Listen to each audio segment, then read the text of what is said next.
field trip. We're in the green room. We're not in the green room, and this is a beautiful. I mean, I love the green room, but this is lovely.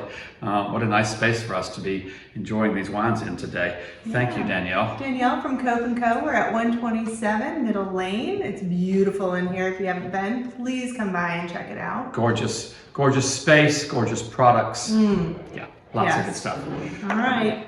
So we're here talking about our October wine tasting, our wine club selections. So we're going to start with a product today that was a special request and specifically wanted this grape. So I looked and searched and found one that I hope is going to live up to her expectations. This is a Spanish varietal that we just don't see a ton of. It is known, and it's an old varietal. It's been around a long time. It's called Godello, Godello. Godello is a grape that was common in Spain for a long time, and then sort of fell out of favor. And up into the late 60s, early 70s, was almost extinct. Very little of it was grown. It had been sort of unchosen because of its difficulty to grow, its susceptibility to various and sundry wine diseases, and it just is a little more fickle and requires a little more finesse. And so they wanted to find something easier. Well, the tides have turned, and we've gone back to Godello, and plantings are increasing now. This producer, Emilio Moro, so this is a family-owned and operated business. They have two properties in the country now in Spain, and they originally started in the Ribera del Douro is where they started, and they produced a whole series of different products. And Mr. Moro, the grandfather, fell in love with Godello as a grape, and so started producing a little bit from grapes sourced in the Beaudega, which is just sort of northeast of Ribera del Douro, still that part of Spain. And this particular product, which is called Polvoretti, which translates to powder or pulverized, is the newest in their lineup of Godello. It's young, it's fresh. These are all grapes that they now grow themselves and produce. So cheers, let's have a taste and see what you think.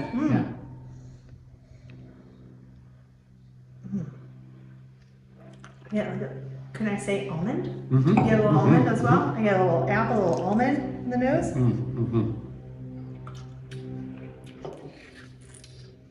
Whenever I'm tasting, the first thing I do is to get some of my mouth, swish it around, to get my mouth sort of set to think about tasting wine. Who knows what I've been eating or doing as the day goes on. So just to put a little bit in there, just to get the mouth ready, and juicy.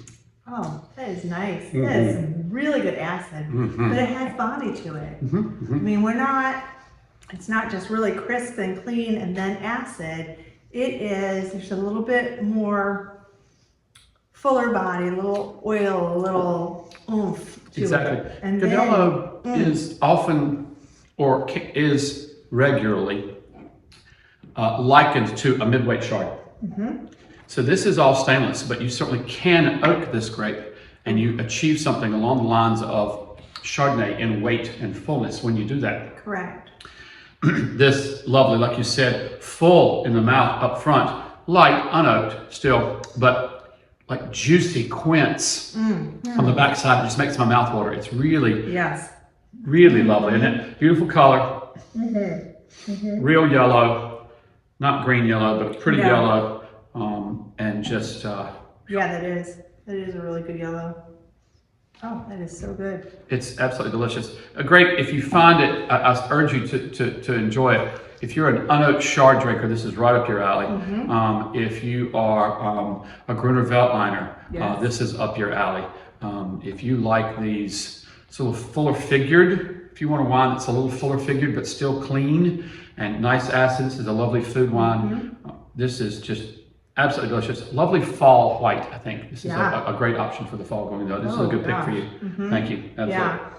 Yeah, I want roast chicken, you know, that first roast chicken that you have all of those good pan juices that you can make a little gravy out of, and you got the roasted vegetables on the side.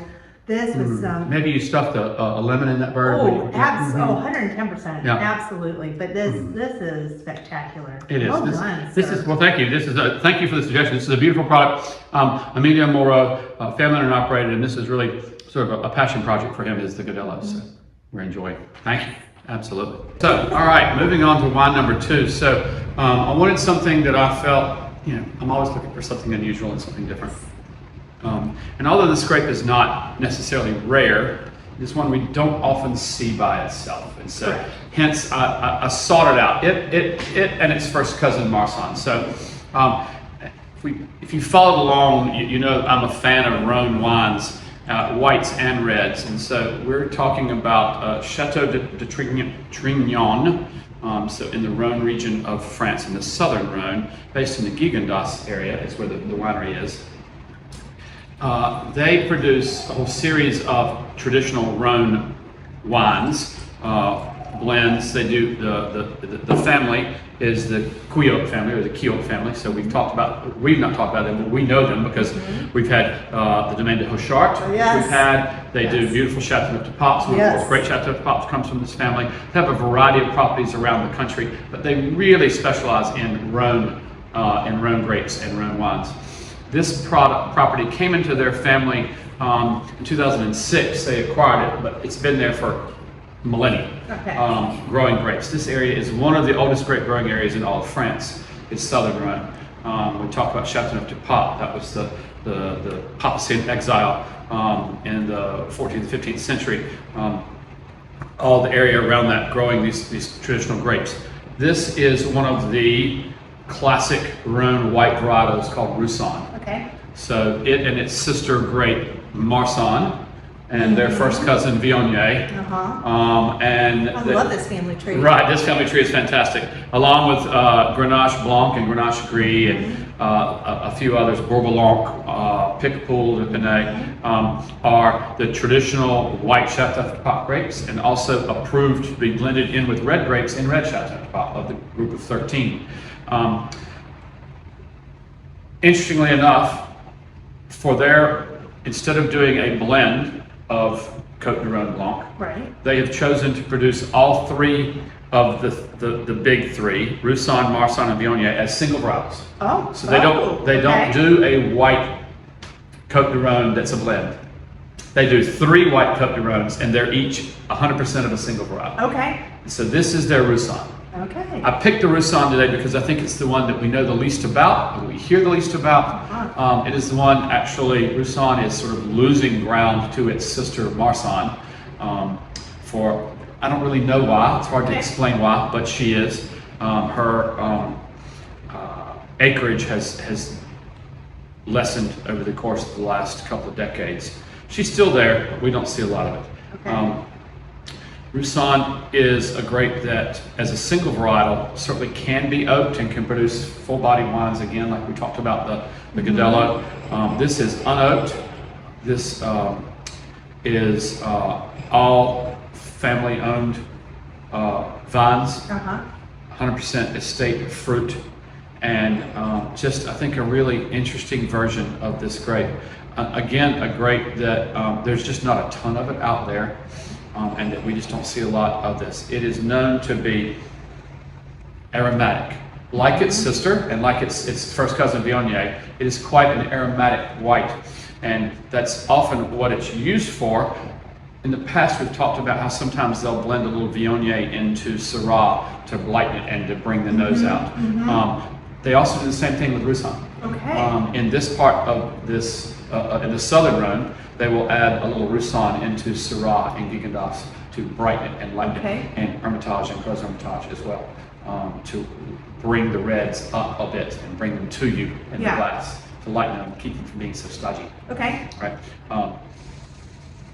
Perfume, white flower, and ripe fruit. Right. Definitely ripe fruit. Ooh, wow.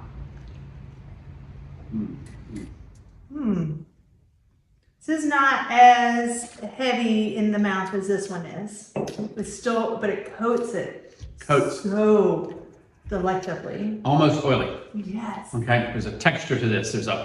There is a that it's known for, and that is that sort of goes along with the perfume and the ripeness of the fruit. You think about You bite into a ripe peach and the juices run. Yeah. Okay, that's sort of what this is doing for you. It's Yeah. that ripe peach and it's just sort of coating. Really, it almost drinks up front. The first impression was, oh, this is going to be sweet. But it's not. It's definitely not. It's not sweet at all. not. It's a dry white wine. But it's not bone dry. It's not No. like that minerally slaty. No, it's not at just all. nice and dry. It's It got is that nice really and nice dry. finish. But full figured. You know, Rubenesque. This is a wine that's Rubenesque.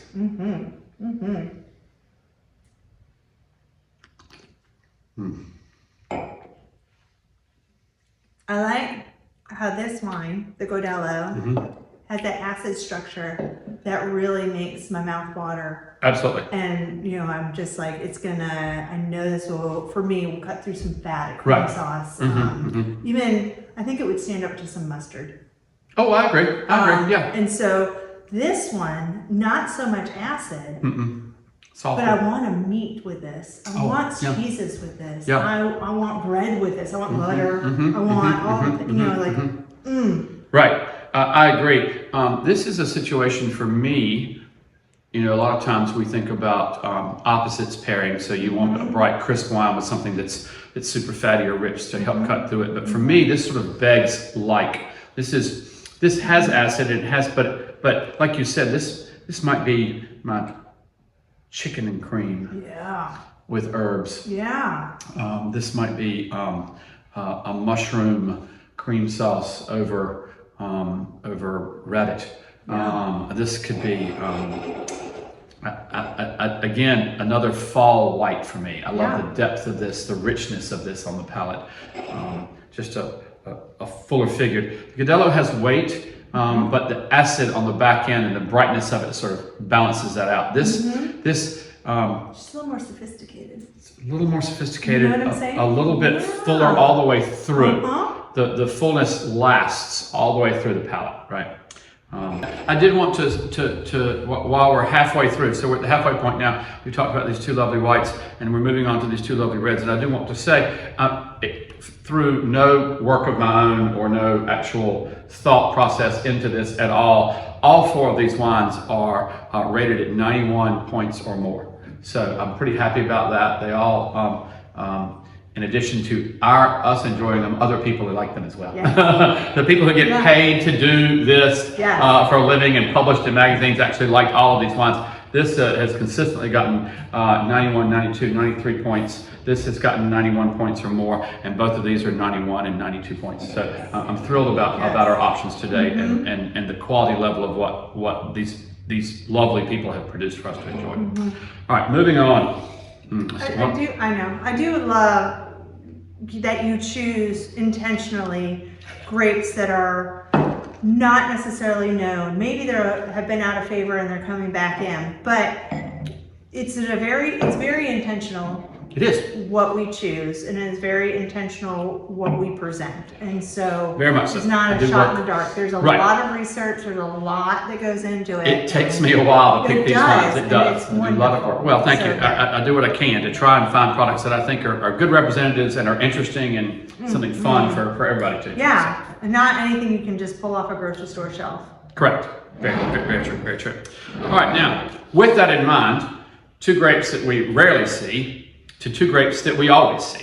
Something I don't do very often, but which I wanted to do. First of all, can't always be obscure, and make sense. And I wanted to do two grapes, Merlot and Cab today. And I wanted them to do them side by side because we often sort of think of them in the same breath, but they're not the same wine and they're not the same grape, and they do produce very different wines, even though they're both considered to be Bordeaux varietals. They have achieved greatness of their own accord in a variety of places around the planet, right?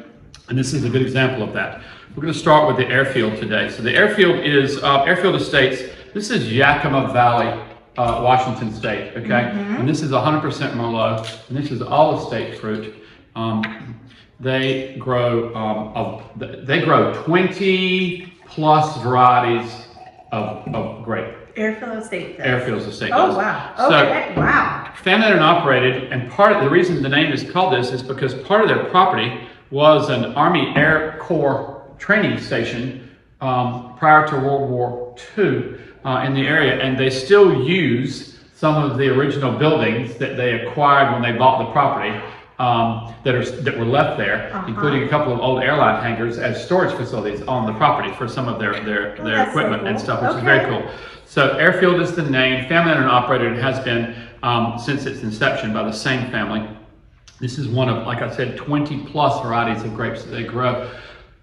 Washington State has achieved a real sort of cult status with Merlot in many ways. It has certainly become a home for Merlot. Cab as well, but Merlot has really found a home there. And this is no exception. This is the fruit for this particular bottling, and they make a reserve as well, but this is their sort of entry level. It's sourced from 5 different vineyards that they produce, that they grow. And all the things that you look for, it sees, I think, 19 months in all French oak. Whoa. Okay. 31% is new French oak. Okay. So, and then 40-some% is 2 to 3 year old oak, and then the rest is neutral barrel. Okay. So it does see a good third of new oak influence on this, which I think is really going to show. Again, a 91.1. You know, Merlot lost favor in California about 35, 40 years ago due to a movie that came out that was all about Pinot Noir. And so Pinot Noir took off, and everybody started pulling their Merlot vines out of the ground and planting Pinot. So the people who have stuck by Merlot have really earned the right to say, "I told you so," because a lot of that Pinot is mediocre. And that has been planted over those years. Yeah. And a lot of that Merlot that was left in the ground has come on to produce some really fantastic wines. So a little Merlot in your glass today. Oh, can we cheers to this? We certainly can. The nose is incredible. The nose is so beautiful, so deep. Are you getting cola? Oh, you certainly could get cola and oh, wow. Cola and unsweetened chocolate, and maybe some prune or some date on the profile. Here is the lavender.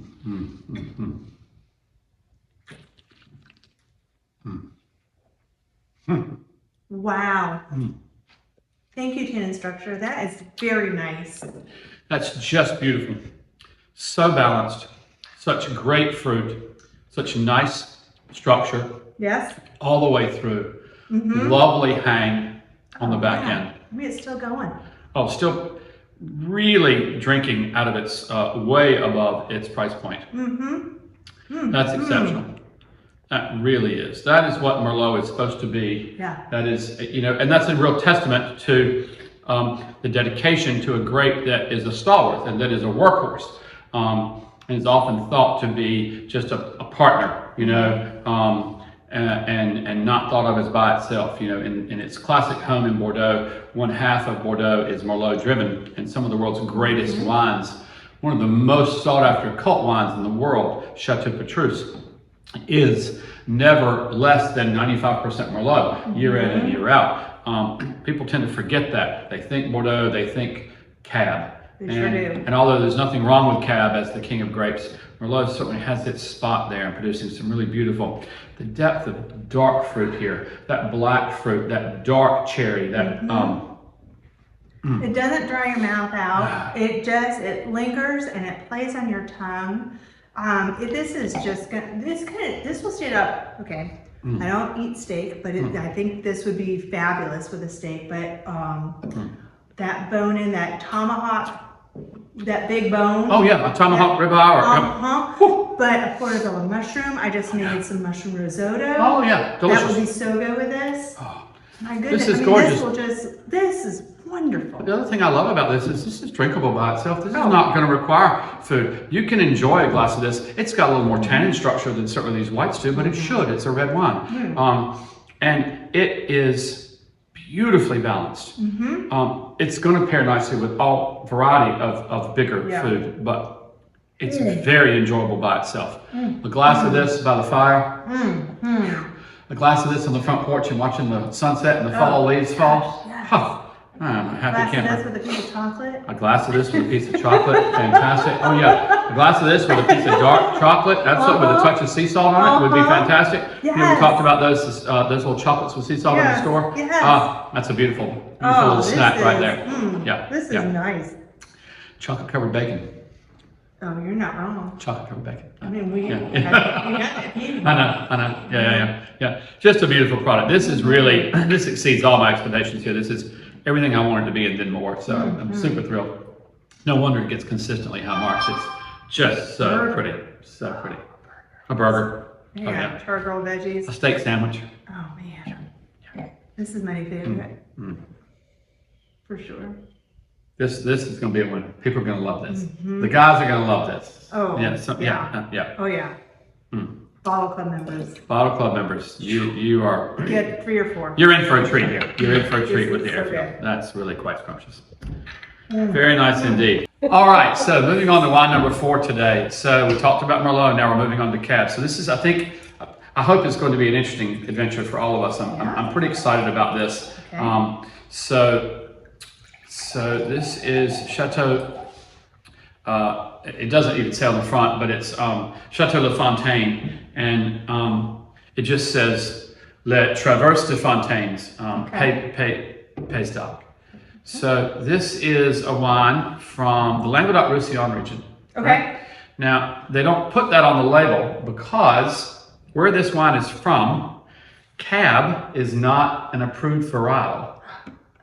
So he chooses to grow it and to produce it. Yeah. And just calls it a vin de paille without using any of the thing. Now, when I say he, what's important here is this is the personal label of a man who's pretty famous as a winemaker for one of the big houses. Right? Okay. All right. His I don't know that I can do his name justice. His name is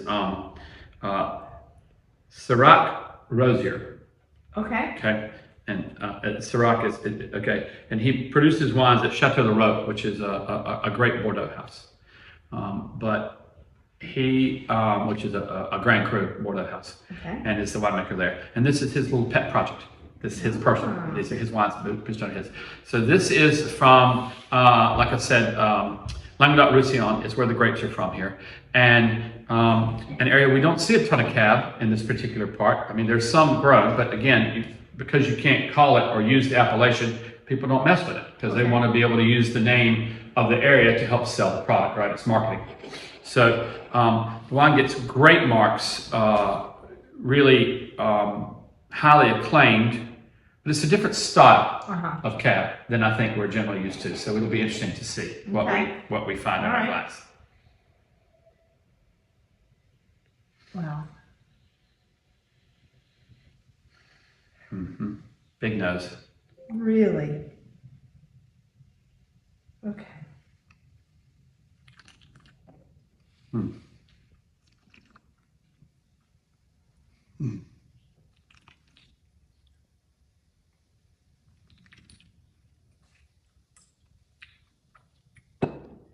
Rich. Stone fruit. When I say that, I mean like the plum, dark cherry. Yeah, absolutely. Wow. Sort of a prune, almost dried fruit. Thank you. Yes. Okay. Yes. Almost sort of minty eucalyptusy on the back end if you combine the two. Okay. You get a little of that. Right. Typical. I do, rather. Right. And Dusty on the nose. Yep, dusty on the nose. You're right. This almost drinks like a New World Cab. Okay? This doesn't really drink so much like Bordeaux. It's interesting. I read several things about this, and one of the articles I read about this particular wine is the guy who was talking about it likened it to when he was young, he used to go play pickup basketball with friends. Okay? And where he was doing this was, I believe, in New York. And some professional basketball guys would sometimes show up and just play ball with them for fun. Okay, right? Very cool. And he likens that concept to this. He said because when they showed up, they just had fun and they were playing and they were free to do what they wanted to. He said, and that's the way this cab comes across. Yeah. It's just showed up, and it's playing by its own rules. You know, it's following the rules, but it's not trying to impress anybody. It's just trying to have a good time. Yeah. And in the meantime, it shines. Yeah. And here you are. It's I think, again, I can't say enough about how I think these two over-deliver for the price point. This is beautifully balanced. It's a little richer in fruit. The fruit is a little more dried, slightly more extracted than, say, this Merlot was. Not uncommon, typical. I think the juxtaposition here is nice. Yeah. I think you can see how they work together to produce some of the world's great wines, but I think you can also see how you really see their individual qualities shine in the two of these to give you. I don't think anybody could be upset with either one of these in their glass. And if you like one, I think you're going to like the other. If this is your style, if you are a cab drinker, this Merlot is going to fit your bill. And if you're a Merlot drinker, this cab is going to make you happy. Yes. Just a beautiful version. Great price point, great depth of flavor, pretty acid. Again, nice tannin structure, but not too big. No, This is not going to work. too big. This is going to work with food as well, but very drinkable by itself. It is dry, but it's not dry to the point that some larger California cabs would be boasting their bold tannin structure. I like to say dry, but not drying. Thank you.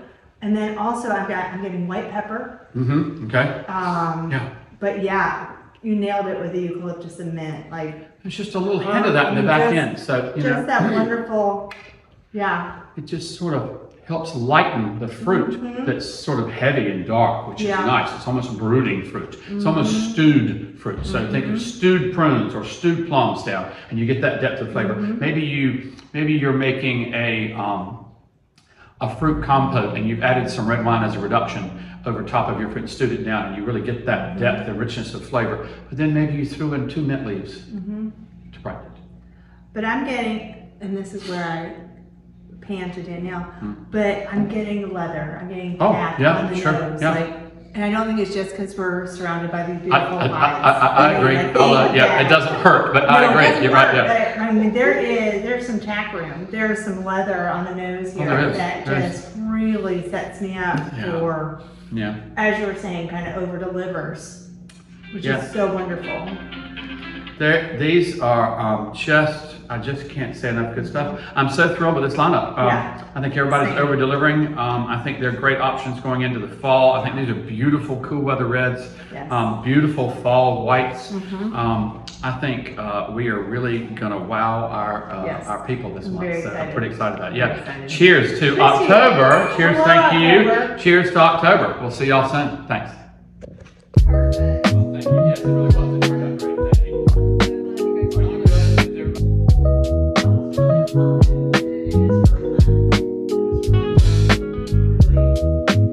everybody...